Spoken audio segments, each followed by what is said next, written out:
travailler à côté du roi, ce n'est pas chance. Quand tu vois quelqu'un élevé avec des personnes élevées, ce n'est pas chance. C'est simplement que la préparation a raconté l'opportunité. Dans la vie, on ne devient pas ce qu'on devient par chance. On le devient après avoir bossé durement de la bonne manière. Pas 8 heures au travail, 8 heures de travail en y mettant l'excellence voulue.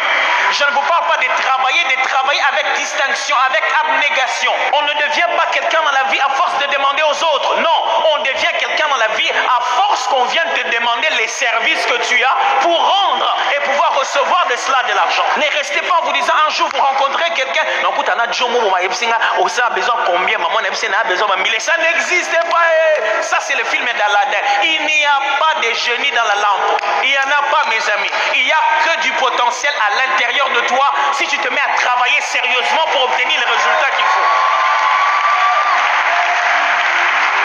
Ceux qui travaillent bien, durement, mais pasteur, de fond, on travaille bien, durement, mais rien qui arrive. Ce n'est pas grave, mon frère. Il y a un jour où ça va arriver.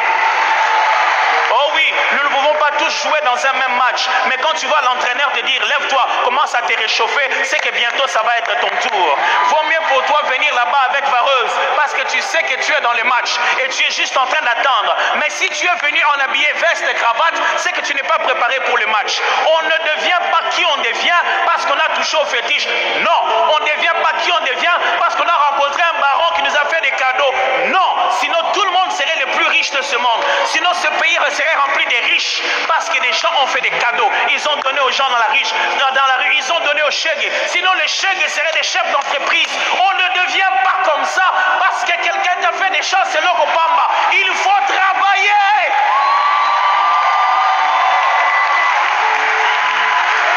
Si tu sais vendre les beignets, vends-les très bien, avec distinction et particularité. Qui t'a dit qu'on ne peut pas faire des beignets avec d'autres formes? Qui t'a dit que les beignets doivent être ronds toujours? Tu peux faire des petits beignets étoilés pour que les petits enfants trouvent ça amusant. C'est parce que tu n'aimes pas mettre l'excellence dans ton travail que tu ne te distingues pas. Tu ne vas pas devenir riche parce que quelqu'un t'a fait cadeau. Sache que la main qui reçoit est esclave de celle qui donne. La vie n'est pas un cadeau. La vie, c'est du travail que tu dois faire.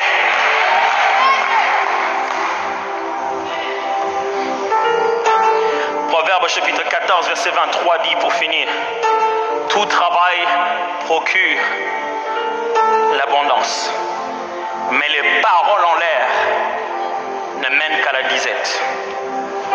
La richesse est une couronne pour les sages. La folie des insensés est toujours de la folie.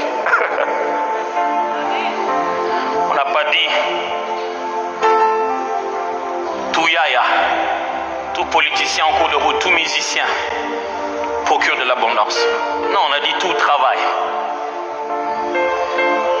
Ce que j'aimais dans les textes de Proverbes que je vous ai lu avant, on dit: ne déplacez pas les bornes que vos ancêtres ont placées pour limiter les champs de façon littérale.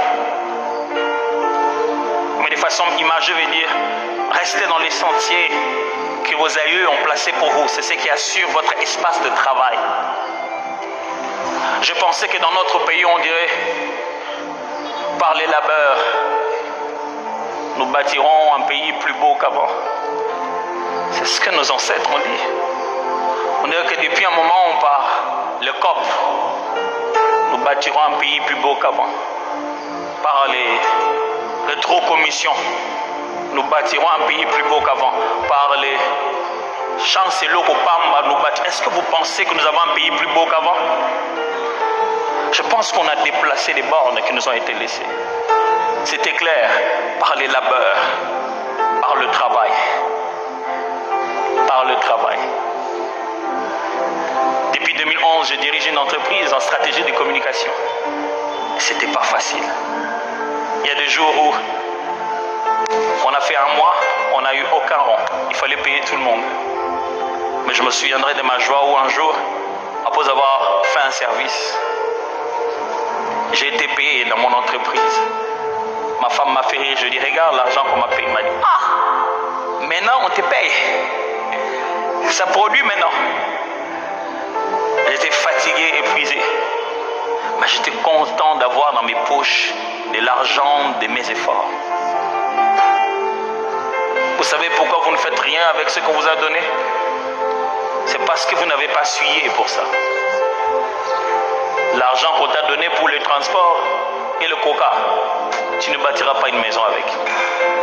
Tu finiras par acheter coca, transport, et ça disparaîtra. Mais l'argent que tu regardes devant toi, tu dis, ça c'est 20 heures de travail. Ça c'est la nuit que j'ai travaillé. Ça c'est les énergies que j'ai dépensées. Je vais vous expliquer là où la grâce vient. Elle vient maintenant pour que Dieu te donne toujours les bonnes opportunités qui ressemblent aux efforts. La grâce maintenant vient que parce que tu es habile à ton ouvrage. La Bible dit Néhémie était là en train de servir chez le roi. Et la grâce, c'est comment?